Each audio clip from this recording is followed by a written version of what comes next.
Marinero que se fue a la mar y mar y mar. No, sí. Oh, ¿cómo era? Es así. Marinero que se fue a la Hola, hola, mar y hola. mar y mar. Chicos, ¿Qué quiero que vean esto. es eso? Mira, A ver. Chingadera. revisa esto, revisa esto. ¿Viste lo que dice aquí? Sí, sí, sí. Chamuco Papers. Exactamente. Esto sí nos acaba, ¿eh? Ajá, sí. Esto sí es Todas indignante. esas cifras estratosféricas Es indignante. es lo que no nos van a pagar. Eso es indignante que no nos han pagado. No, no solo eso, pero ¿ves esta columna? Es lo que ya debemos de pagar. ¿Cómo ¿A crees? nosotros? Nosotros tenemos Pero nosotros tenemos que pagar, o sea, no nos Así, van a pagar. ¿Te acuerdas lo que pasó en la revista, el Chamuco? Aquel editor que no nos nos transó. pagaba y hasta acabamos debiendo. Es lo mismo, mano. No me Nah, digas. no es cierto. Sí, pero aquí hay un oficio además que dice que la unidad de inteligencia financiera ya va a revisar nuestras cuentas. ¿Por qué? Y como las van a encontrar vacías, se va a es más burlar de sospechoso. nosotros. Sí. No, es muy sospechoso que estén muy vacías. sospechoso. Pero en este país es sospechoso que tengamos las Entonces, cuentas así. yo les recomendaría. A Está ver, diciendo que Santiago puede ser. Nieto va a venir aquí puede y ser, nos va... sí. ¿Cómo crees? A ver, guárdate esto para ¿Cómo crees que va a venir? Ay, aparece. No quiero que vean eso. Está tocando. Guárdalo. Está tocando, está tocando, está Guárdalo, tocando. chinga. Escóndelos, escóndelos.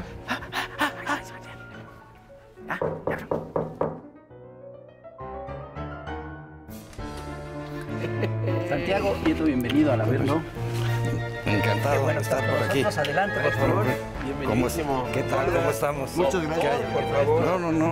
Por favor, bienvenido al Averno.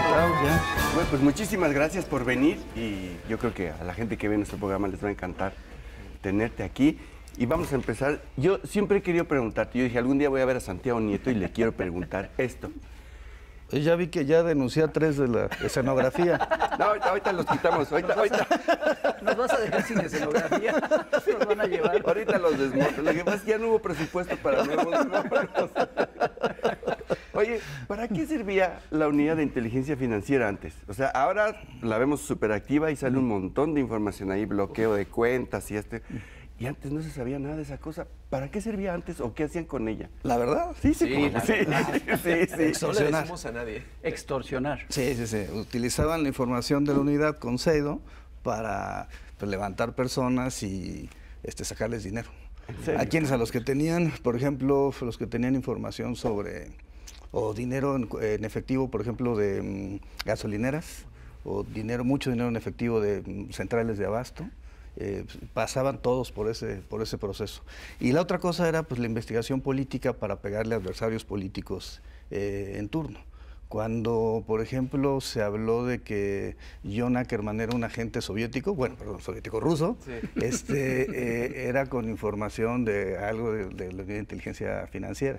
Cuando se utilizó que Josefina Vázquez Mota había recibido X cantidad de dinero, era información de la unidad de inteligencia financiera. Entonces, la verdad es que México tenía que cumplir con sus compromisos internacionales y se generó una unidad que en realidad estaba al servicio de un grupo político del Estado de México para fines de naturaleza política o empresarial. Pero, se usaba para delinquir entonces, para extorsionar. Esos son los datos que tenemos. Tenemos 2 denuncias presentadas en contra de algunas personas vinculadas con la administración, de despachos que eran utilizados para levantar cuentas. Tuvimos un caso, a mí me parece impresionante. Es un tema relacionado, en un día desbloquean 922 cuentas, con el argumento de que ya estaba asegurado las cuentas por el Ministerio Público y que por tanto ya no era necesario que se mantuviera el bloqueo por parte de la unidad. De esas 722 resultó que o no había ni denuncia o no había aseguramiento. Y la verdad es que lo que hicieron fue liberar el dinero. 46 de esas cuentas eran del cártel de Sinaloa. Entonces, ¿qué sucedía? Pues en realidad, en vez de servir para los fines institucionales, el bloqueo de cuentas, para que el dinero no siga circulando, en un solo día desbloquearon, además un oficio que es para enmarcarlo en la pared, porque se lo dirige el director de procesos legales, se lo dirige al director de procesos legales. Y lo firma. Sí, con copia para el director. Era una belleza. Pues sí, eso fuera pues la organización de Castillejos Basbás, Elías Beltrán. Debió haberse llamado la web. Unidad de extorsión política. ¿No? Claro, porque el anterior titular fue Alberto Basbás, el tristemente célebre. Sí, el de la niña Paulette. Del caso Paulette. Sí. Oye, pero tú hablaste de adversarios políticos. Tú eras un adversario político para ese grupo político. Bueno, está muy interesante. No dejaron los estudios, pero sí hay una relación en una tabla de Excel de todas las personas que habían sido investigadas año por año. Y entonces ahí encontré pues la mía, o sea, mi nombre, estaba el del presidente López Obrador, estaba el de la ministra Sánchez, bueno, la ministra Sánchez Cordero, estaba el de el secretario de Seguridad Duraz, estaba el de Julio Scherer. O sea, realmente pues, habían tenido trabajo, ¿no? ¿Sí trabajaba? Sí trabajaba, sí. ¿Y seguiste investigándote a ti mismo? Y te mandaste copia. No, Oye, pero qué dijeron, impresión. Entonces, o sea, eso es la prueba de que realmente el crimen organizado infiltró al Estado y operaba a sus anchas, porque si la Unidad de Inteligencia Financiera no quiere, no pasan sus cuentas, se le congelan las cuentas. Todo el mundo decía, ¿no? Es a través del dinero donde contienes al crimen organizado realmente, y nadie lo detiene, pues no era parte de. No, es que este crimen estaba más organizado que el otro. No, sí, ya fue bastante organizado.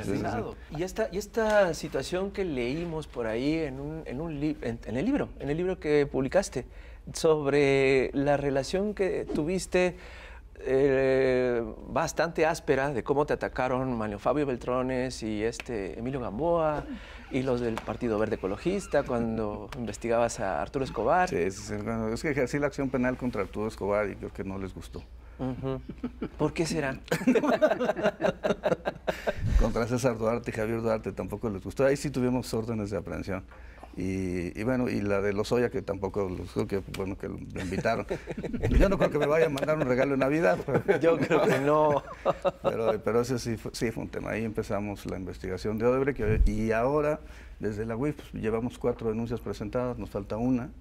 Y ahora estamos en la investigación de las 70 personas físicas y morales que Lozoya menciona en su escrito presentado ante la Fiscalía General. Pero sí es un caso paradigmático de corrupción sistemática en el Estado mexicano. Y hay que recordar, venimos, todos lo sabemos, todos lo sabemos, del gobierno más corrupto y más irresponsable pues, de la historia moderna de México, ¿no? Que fue el de Enrique Peña Nieto.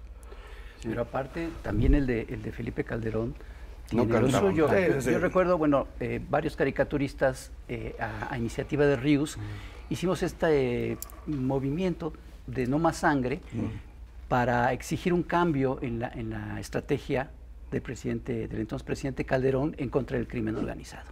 Y una de las cosas que exigíamos era esto de seguir el dinero, de realmente atacar el dinero, congelar cuentas, hacer todo esto, porque realmente no se hacía. Ahora sí se está haciendo, ese es el procedimiento que se está siguiendo. Sí, bueno, ¿O es uno de los procedimientos? Ahorita platicamos de los panistas que son una cosa. Sí, pero a ver, el tema sobre todo este grupo de panistas rebeldes que tiene sus cosas. Pero a ver, yo creo que el tema central es desde la perspectiva conceptual. A ti no te sirve atacar a sicarios y no te sirve atacar a narcomenudistas o meter 10, 20 a la cárcel si no congelas, si no atacas las estructuras financieras. Y el problema está ahí. La estrategia del expresidente Calderón fue detener líderes y atacar a los grupos, a sicarios. ¿Y cuál fue el resultado? Sangre en el país. Después la estrategia de Peña Nieto fue encabezar a los líderes. Hicieron una relación de 122 líderes y terminaron abatiendo o deteniendo a 116. Digamos, en términos cuantitativos fue un éxito, en términos cualitativos fue un fracaso, porque siguió la violencia, siguieron las muertes, etc. Entonces la idea es, si sacas a 10 o 20 narcomenudistas de la calle, no te sirve porque vas a tener recursos en la organización criminal para volverlos a contratar o volver a contratar a otra gente, cada vez más jóvenes. Los sicarios, los narcomenudistas son cada vez más jóvenes. Y ese es el problema. Yo creo que el enfoque tiene que ser, 1, combate a sicarios, por supuesto, líderes, narcomenudistas. 2, combate a las estructuras financieras, detener el flujo de los capitales. Y aquí hay desde restaurantes, tiendas o mecanismos de transporte, es decir, el dinero se lava en muchas operaciones comerciales que nos parecen habituales. Tercer tema, necesitas combatir la corrupción política. Los grupos delincuenciales no surgen por generación espontánea, surgen a partir de que hay ciertos acuerdos o temor o amenaza, sobre todo las autoridades municipales, para efecto de controlar el trasiego y el territorio. Y por eso vimos que en el sexenio anterior se multiplicaron grupos delictivos. Ahorita en la Evaluación Nacional de Riesgo hemos detectado 19 organizaciones criminales de alto impacto y muchas de ellas se fortalecieron en el sexenio anterior. Cártel Jalisco es la más importante supranacional, pero es Santa Rosa de Lima, en Guanajuato, Los Viagra en Michoacán, el Cártel Independiente de Acapulco en Guerrero, los Guerreros Unidos o los Rojos en Guerrero, el Cártel del Noreste en Tamaulipas. Entonces todos fueron surgiendo pues, a partir de componendas con los gobiernos, sobre todo locales, pero por supuesto que con participación federal. Genaro García Luna pues, no se explica sin esto, y ahorita también sí que platicamos de ese caso. El único cártel que se debilitó el sexenio pasado fue el de Atlacomulco, ¿no? Sí, acabó muy mal. Acabó muy mal. Acabó porque no empezó mal. Oye, pero... Perdón, nada más para terminar. La corrupción judicial ministerial, que los protege, es decir, los juicios de amparo, claro. el no ejercicio de la acción penal. La corrupción del Ministerio Público está ahí en el no ejercicio de la acción penal. Y bueno, finalmente pues, hay que atacar la base social. Y la base social se ataca pues, con desarrollo regional, rural, programas sociales. Pero si no hay una estrategia integral en estos 5 elementos, no puede haber una disminución de la violencia. Y ese fue el principal error de Calderón y de Peña. Otra cosita, otra cosa que tú puedes ver perfectamente es el tema de la evasión fiscal, que aquí se ha hablado siempre, ¿no?, de que la recaudación es muy baja y de que hacen falta reformas fiscales, y las reformas fiscales van y vienen, y la evasión fiscal sigue rampante. Pero es que no les cobran impuestos, o se los perdonan, o los evaden y nadie les hace nada. Y eso también se ve a través de la Unidad de Inteligencia Financiera. Yo creo que es lo que más se ve, de hecho, y es lo que tampoco perseguían, más bien lo usaban para encubrirlo, ¿no es cierto? Sí, a ver, pérdidas de defraudación fiscal teníamos por 354 mil millones de pesos anuales. Es decir, de facturas falsas o generación de empresas fachada, también era un tema. Por ejemplo, la estafa maestra, Operación Zafiro o parte de Odebrecht no se puede entender sin empresas fachada y factureras.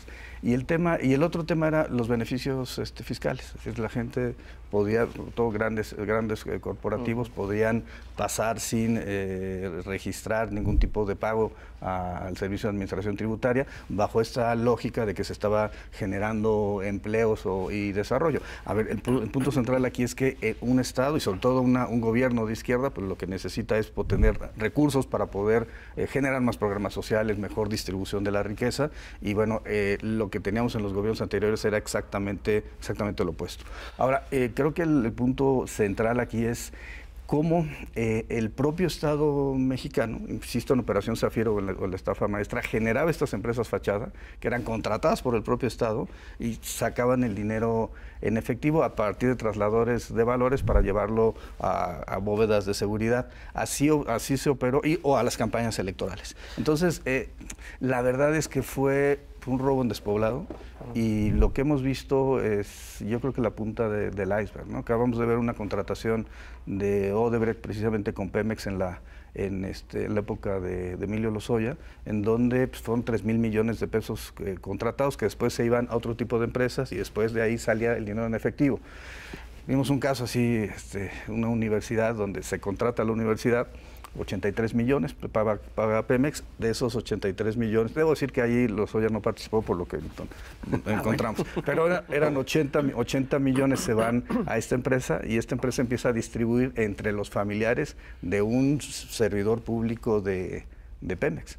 Entonces, esa fue la mecánica de operación durante estos años. Y una belleza de estas es una empresa generada en Veracruz, en donde los accionistas son el despachador de una gasolinera y un vendedor de seguros.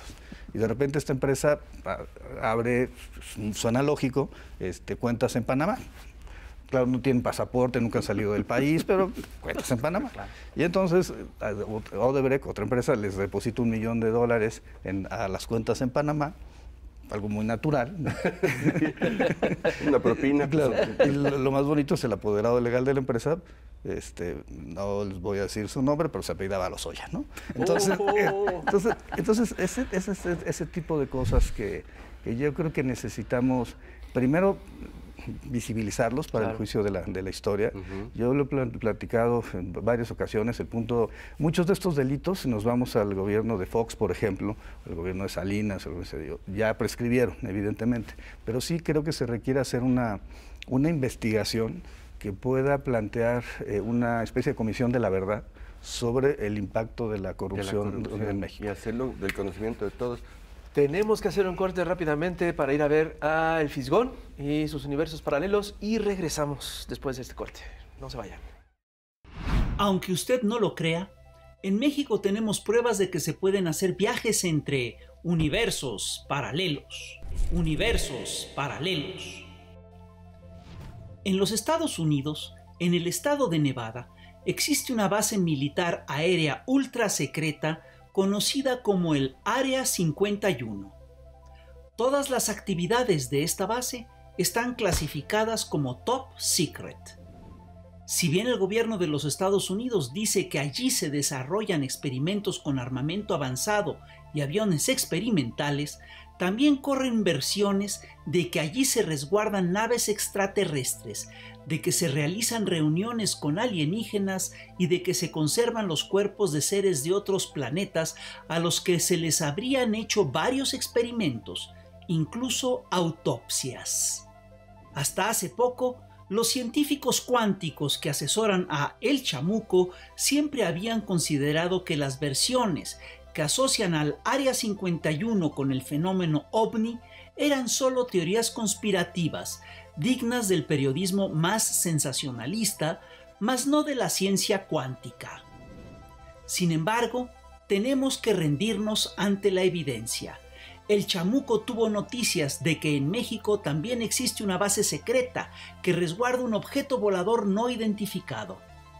Para salir de dudas, los expertos en universos paralelos de este programa visitamos esa base y constatamos que ese objeto volador sí existe y que, sin lugar a dudas, viene de otro planeta, de un universo paralelo.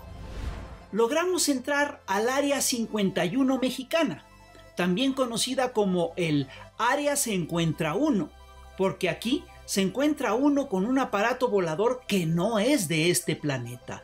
Es una verdadera nave espacial, porque en su interior hay mucho espacio para muy pocos. Es enorme y revela que los seres que aquí viajaban no se sentían de esta tierra. Eran seres superiores que contaban con tecnología superior y creían que se lo merecían todo. Esta es la oficina en la que se negociaba con todo a niveles muy superiores. Esta es la sala de juntas donde los seres de otro planeta se reunían para privatizar el universo. Esta es una ducha muy especial. Servía hasta para lavarse la conciencia.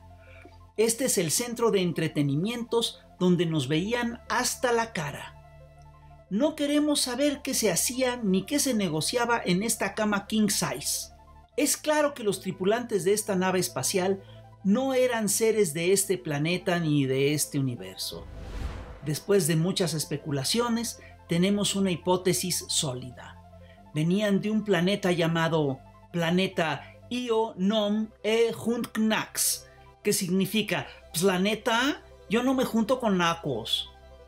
Este planeta se encuentra en el universo paralelo en el que viven las élites neoliberales mexicanas.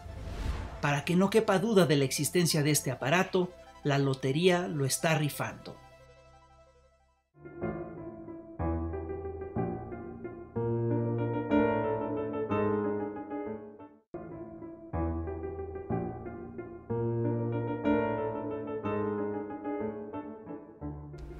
Pues seguimos aquí con el titular de la Unidad de Investigación de Inteligencia Financiera. Dijiste hace un momento, y lo has dicho en otras ocasiones, que el gobierno de Peña Nieto ha sido el más corrupto de la historia. Pero también tenemos el caso de Genaro García Luna, que es un escándalo que el secretario de Seguridad Pública del gobierno de Felipe Calderón esté preso por ligas con el narco. Hay también material de García Luna, ¿no? Cosas Sí, a veces, interesantes sí. que se debieron haber investigado Bueno, en su momento. hay que reconocerlo, sí, el gobierno de Felipe Calderón también competía con seriedad, pero le ganó Sí, digo, Peña Nieto. honor a quien honor merece. merece. Se esforzaron, o sea, sí le echaron ganas. Son distintas, ¿no? Pero las dos son impresionantes. Sí, a ver, en el tema de Genaro García Luna, nosotros llegamos en realidad vía la investigación de Medina Mora. Entonces llegamos con el tema de Medina Mora y encontramos relaciones contractuales raras y solicitamos información en Estados Unidos. Y en una conversación informal con la DEA nos dicen, oigan, quieren ver un nexo importante. García Luna y Medina Mora se pelearon en algún momento del sexenio, pero quieren ver un tema importante, volteen a ver a García Luna. Entonces empezamos así a hacer la revisión. Y ya eso fue 2 meses antes de la detención de García Luna, por eso cuando en Estados Unidos lo detienen, nosotros ya teníamos hecha la investigación y se presenta de inmediato la denuncia y se hace el congelamiento de cuentas. Lo mismo que después hicimos con Cárdenas Palomino y bueno, que hemos estado Ramo Pequeño. El particular García Luna en 2008 compra por parte de la Secretaría de Seguridad Pública un sistema de espionaje tipo Pegasus, que se llamaba Nice Track, y ese a un grupo israelí. Además de estas cosas que sí pasan en cualquier país democrático, cuando se lleva el gobierno, cuando acaba el gobierno, se lleva el sistema a su oficina, ¿no? a su empresa, y constituye 2 empresas en donde empieza a transaccionar. 2005 se constituye en Panamá una empresa que se llama Numbac, y esa empieza a operar en México en 2011, ya para terminar el sexenio de Felipe Calderón. Entonces, en ese contexto,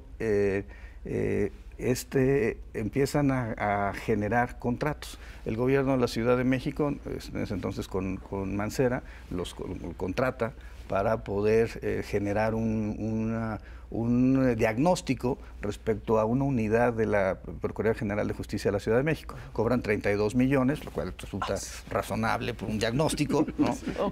Y luego, sí, claro, por supuesto. Cuenta. Y luego empiezan a ser contratados por el órgano descentralizado que ve los temas vinculados con prisiones. Y entonces las adquisiciones son de ese 2011 hasta 2018 por 2.600 millones de pesos. 2.600 millones. Sí. Lo que cobra Rapel en un programa. Y 77 millones de dólares. No, digo, porque hay que reducirse a moneda de un solo país. Y al final el dinero se va a Curazao, se va a Tel Aviv, se va a Estonia, y termina yéndose también eso me pasó con los de Antorcha Campesina, que mandaron dinero a la República Checa. Yo creo que... Ok, claro, normal. La Universidad de Hidalgo, que no mandaba dinero a Azerbaiyán. Yo creo que sí les deben de gustar los pastes por allá. Pero a ver, el punto es, y evidentemente Estados Unidos y evidentemente Panamá. Entonces, de Panamá, la concentración de los recursos de Panamá es la que sirve para pagarle la casa a García Luna en Miami. Ponen un restaurante a partir del recurso que viene de México a Panamá y de Panamá a Estados Unidos, y paga el modo de vida, las tarjetas de crédito, por ejemplo, ¿no? De repente encontramos que un sobrino alto político paga 75 millones de pesos al año en su tarjeta American Express en efectivo, ¿no? Claro. Esos son el tipo de cosas que estamos viendo. García Luna es un ejemplo, pues, de corrupción sistémica. Honestamente, en nuestra investigación no detectamos la presencia del narcotráfico, pero lo que sí detectamos fue mucho flujo de recursos, operaciones en efectivo, y bueno, y esta triangulación de recursos con varias empresas que terminaban finalmente en Estados Unidos. ¿Qué sucedía? ¿Qué pasa con Estados Unidos? En Estados Unidos tienen la parte de la investigación respecto a muchos testimonios en el juicio del Chapo, en donde se ventila que recibía dinero García Luna. Y en eso va el proceso penal contra él, y lo mismo el caso de Cárdenas Palomino, que era el segundo de a bordo de la organización. ¿Qué ¿cuál es digamos, la verdadera tragedia? Que al final una democracia requiere de instituciones sólidas y creíbles. Lo que sucede cuando los titulares generan estos actos de corrupción finalmente es el debilitamiento institucional. Y García Luna pues es un exceso. Y ya, cuando uno voltea a ver... Pero además no es la excepción. No, era la regla. Por supuesto que era la regla. Digo, a distintos niveles, con distintos ceros, A ver, la una cantidad de pregunta. ceros. Tú pero- también puedes ver ahí las finanzas de los expresidentes. Por ejemplo, hay un expresidente que te canta las mañanitas por 5,000 pesos o 15 pesos, no sé qué, y dice que está pobre desde que le quitaron la pensión. ¿Realmente están pobres los expresidentes? ¿O No, cuál es la ninguno. situación financiera de esta gente? No, ninguna. Ni remotamente, ¿verdad? Ni remotamente. Se hacen los pobrecitos. Más que tú. No, porque tú no cantas las mañanitas. No, ni siquiera. No, a ver, a mí lo que me molesta es que no paguen impuestos. Que ahí hay temas de O sea, defraudación. además, no pagan impuestos. Sí, hay temas de evasión fiscal, particularmente en el de las mañanitas. No paga impuestos de las mañanitas. No lo que debería, no lo que Ok. debería. La evasión. Yo soy dueño de 14 empresas y fundaciones. 14 empresas Sí. y no paga completos sus impuestos. Exacto. Y tiene el descaro de decir que se está muriendo de hambre porque le quitaron la pensión y hasta te canta las mañanitas por Zoom. Oye, es que está cabrón. Digo, perdón. Y no ha de pagar impuestos por esos 5,000 pesos. Sí, no, claro que no. Pero el tipo está riquísimo, si tiene 14 empresas. Sí, a ver, sí hay... A ver, Es un hipócrita, un mentiroso y un ladrón y un defraudador. Si hay un problema. Lo que pasa es que sí vivimos un proceso de ausencia absoluta de ética pública en el país. Insisto que fue gradual, degenerativo. Y bueno, y este cinismo, pues sí, a veces a cierta edad es incurable. Pero, pero a ver, mi punto es, ellos son un caso relevante. El presidente ha dicho que él no considera que deba haber un enjuiciamiento, está planteando la consulta. A mí me parece que va a ser un ejercicio extraordinario. Yo ya firmé por el enjuiciamiento y además también estoy con la idea, insisto, aunque muchos de los delitos ya estén prescritos, creo que es importante pues que la gente sepa cuál fue la magnitud de lo que pasó. Exactamente. Porque pasó en Pemex, pasó en CFE, pasaba en todas las secretarías, Sedesol, Sedatu vendiendo terrenos federales prácticamente regalados en zonas de potencial turístico. Entonces, bueno, tenemos un fiscal, el de Nayarit, que será en realidad el jefe de operaciones de un cártel en el estado, y era el verdadero gobernador, ¿no? Tenemos un gobernador, César Duarte, que tenía un rancho con dimensiones geográficas pues, más grande que la capital del estado. Tenemos otro gobernador, exgobernador Borges, que llegó a aglutinar 32 yates y ferries, y pues ¿para qué quieres 32? Entonces, ese tipo de excesos es lo que... Acabamos de cerrar el programa de Tele Abierta hablando de los expresidentes. Ya nos aclaró que es absolutamente falso que haya ni un solo expresidente que esté muriéndose de pobre, que tenga que cantar las mañanitas para sobrevivir. Es todo lo contrario. Pero hay otro tema más. Bueno, hay miles. Muchos. Y los gobernadores, es decir, hay gobernadores que realmente ya están muy sospechosos y que huelen muy raro. ¿Cómo se llama cabeza de narco? Cabeza de No sé qué cosa. Es decir, ¿qué onda con los gobernadores? Tú también desde ahí puedes ver qué pasa con esa gente. Sí, porque los gobiernos de los estados están en manos de ampones también. Sí, a ver, la verdad es que sí vivimos un proceso donde la generación de gobernadores, como perdieron ciertos controles desde la federación, pues, se convirtieron en virreyes locales. Y eso generó debilitamiento de los poderes judiciales locales, debilitamiento de los órganos autónomos locales y pues surgimiento de casos de corrupción masiva. Digamos, ahí no puedo dar datos por el sigilo de las investigaciones, pero sí, para el presidente es muy claro lo que quiere y es un mensaje de que no se puede tolerar la corrupción y la impunidad, incluyendo en los propios espacios públicos gobernados por Morena. La verdad es que pues no podemos permitirnos dar ese mensaje. Ahora, la verdad es que... o los familiares del propio presidente. Sí, ¿no? exactamente. Sí, no, y es increíble. O sea, lo que pasa es que llegan a estos espacios de poder sin control, y entonces, por ejemplo, el pleito de estos 10 gobernadores rebeldes es más recursos para sus estados. Sí, pero son recursos con menos controles interinstitucionales, y eso no es nadie lo menciona. Y sobre todo esto que decíamos hace rato, ¿cómo pueden surgir los grupos delincuenciales de esa forma? No hay otra respuesta sino la omisión gubernamental por actuar contra ellos o la colusión finalmente económica.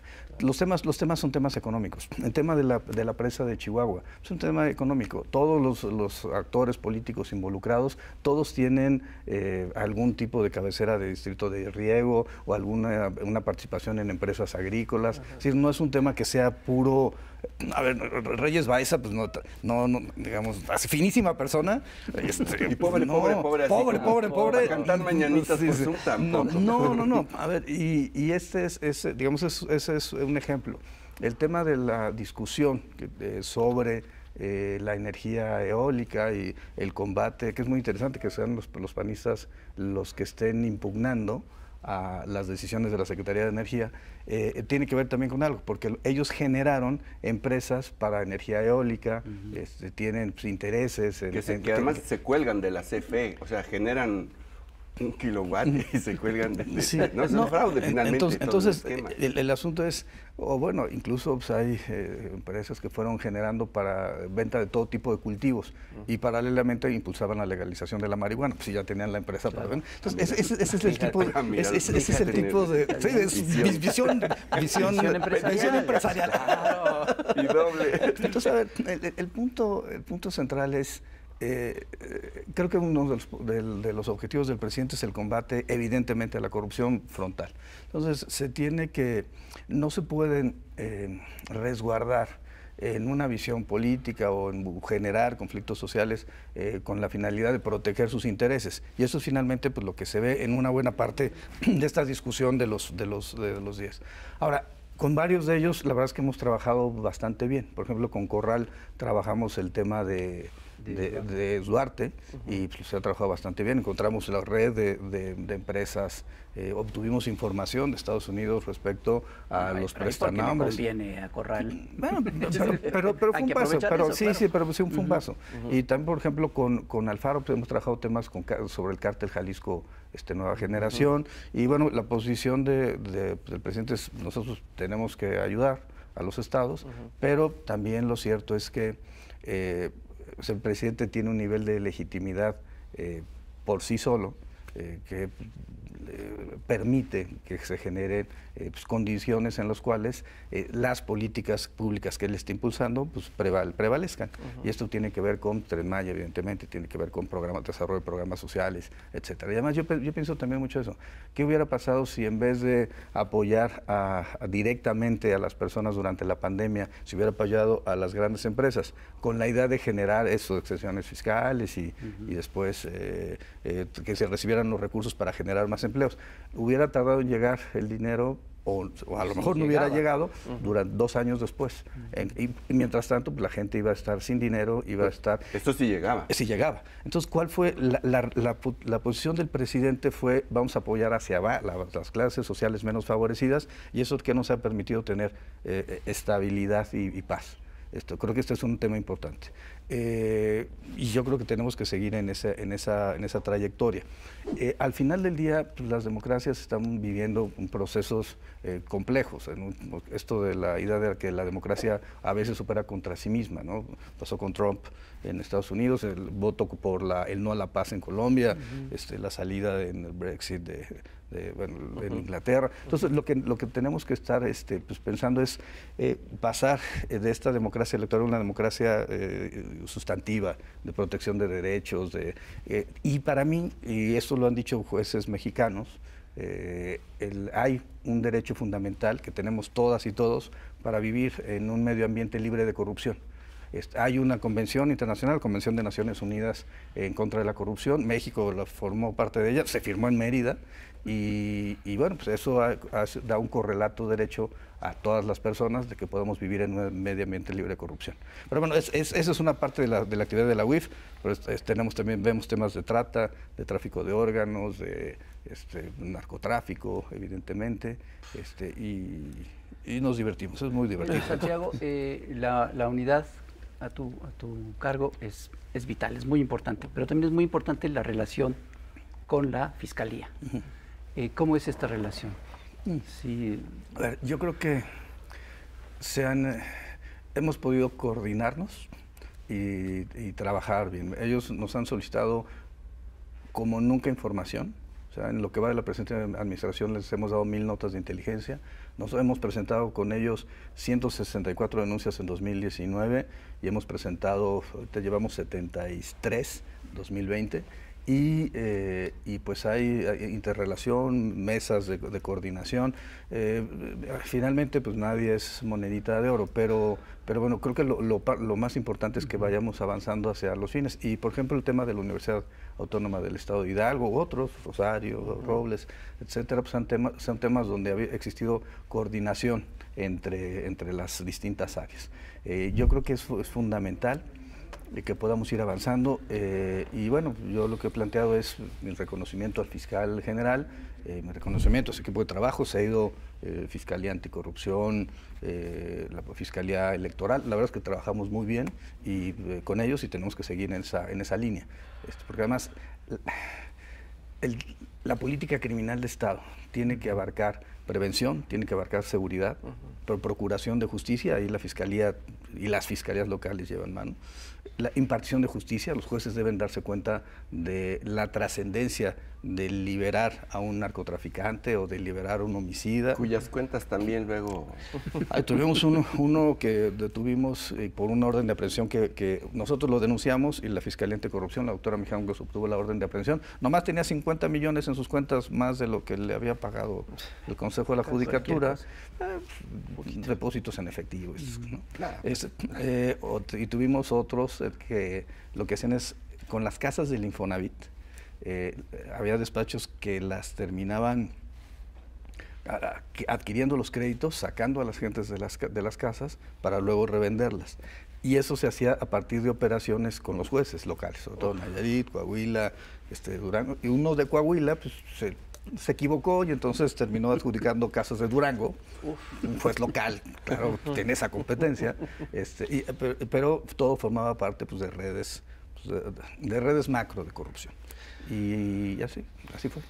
Oigan, pues nos tenemos que ir. No, se tiene que ir él. Se tiene que ir, sí, ¿no? La verdad es cierto. Nosotros seguiríamos aquí. Nuestra absoluta admiración, respeto, reconocimiento a tu trabajo, creo que es indispensable.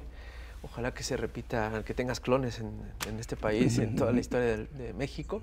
Pero pues nos tenemos que ir, maestro. En verdad te agradecemos muchísimo que hayas venido. Y también a nuestro público, señoras y señores, por favor. Agradecele a Pepe que vino, pues no se siente. Muchas gracias, Pepe. Como pesadillas. Muchas gracias, Elguera. Compartan este programa, por favor, porque en verdad creo que todo el mundo debe saber de esta enorme labor que hace Santiago Nieto. Doctor, muchas gracias. Muchas gracias. Cuídense mucho y nos vemos a la próxima.